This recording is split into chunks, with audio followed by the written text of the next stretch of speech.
And now I'm going to select two of my fabrics. I'm going to take this beautiful jazz fabric, cut it into 10-inch squares, and then I'm going to take this blendable, and I'm going to cut it into 5¼ inch squares. So we're going to make Flying Geese next. 10-inch squares, 5¼ inch squares. This fabric, I believe, is Grunge by Moda. And this fabric here, this fabric is High Fashion Fabrics with the beautiful jazz fabric on it. And accuracy, my friends, requires flat fabric. So we're at the ironing board. We're going to press all of our fabrics flat. All right, so now we have our 10-inch blocks, our 5¼ inch pieces to match. We're going to put them right sides together. We're going to line them up right in the corners. And once I have them in the corners, I'm going to take my pins and I'm going to pin each of these blocks. We are going to make 4 flying geese at one time.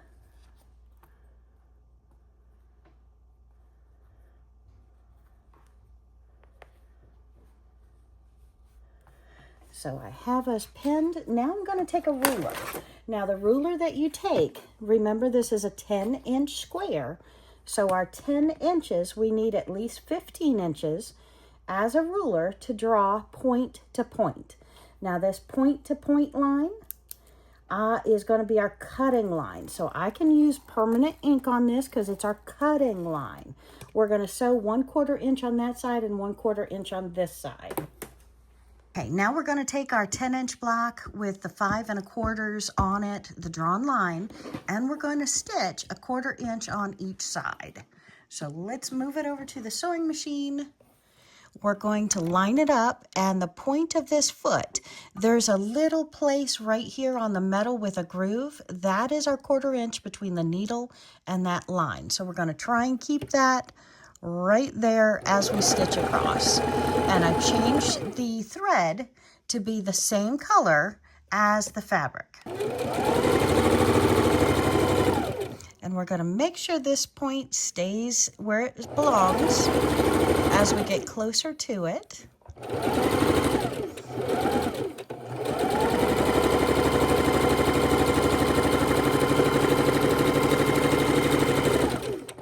Now I don't pull this out or cut my thread. I lift my foot, I pull my fabric around to the front, and I do it on the opposite side. I stitch down my 1/4 inch the opposite side.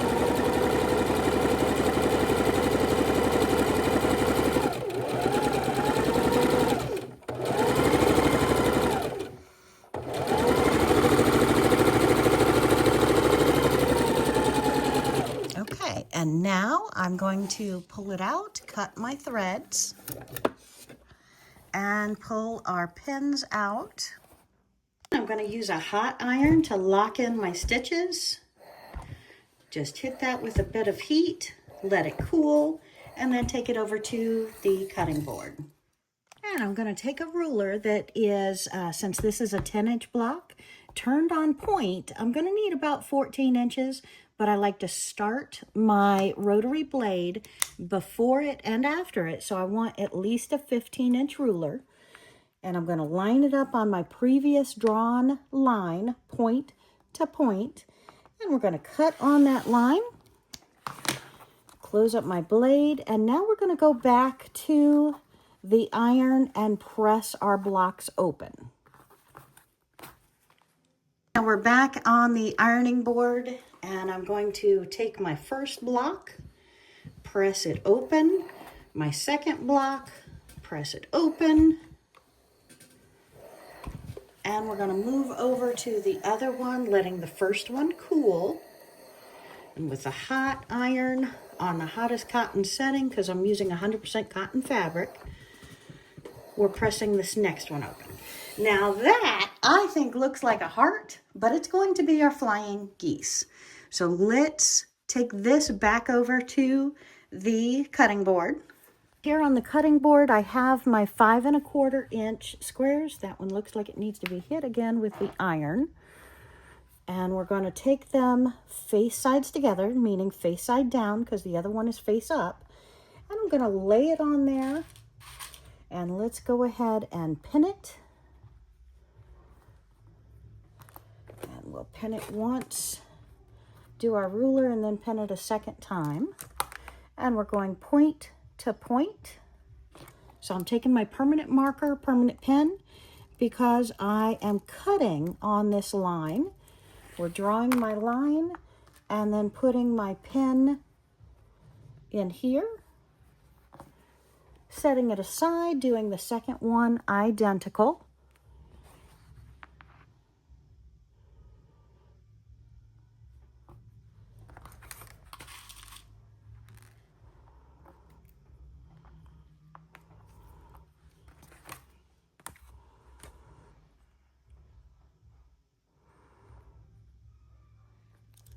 Measure twice, draw once, and putting our other pin in, and I will meet you at the sewing machine. We have our beautiful piece, and now we're going to stitch a 1/4 inch on either side of this line. So I'm going to line it up.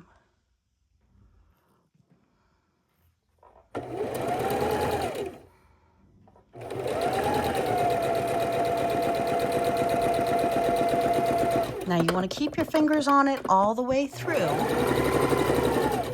so it doesn't move, and you keep a straight line. Lift your foot, pull it around to the front, pull out a little more thread if you need it, set it back down with that point right on that line where that groove is. It's just inside of that point.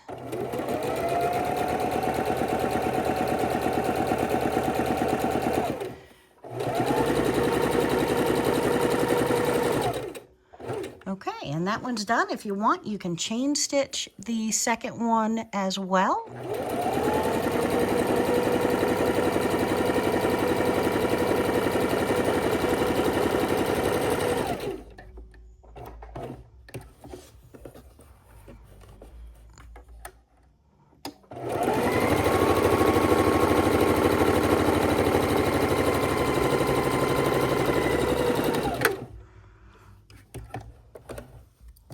Trim your threads.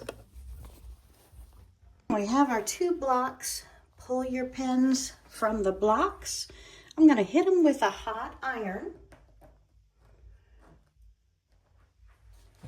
and just locking down those seams. Then let your blocks cool, and I'll meet you at the cutting board. Okay, and our fabric has cooled. Now, why do I want it to cool after I iron it? Because if it's hot, if it's moist, and I bend it or fold it or put something on top of it, it can leave a crease. If I let it cool, more chances are it stays perfectly flat. So we have our block, and it just doesn't look like a block, does it?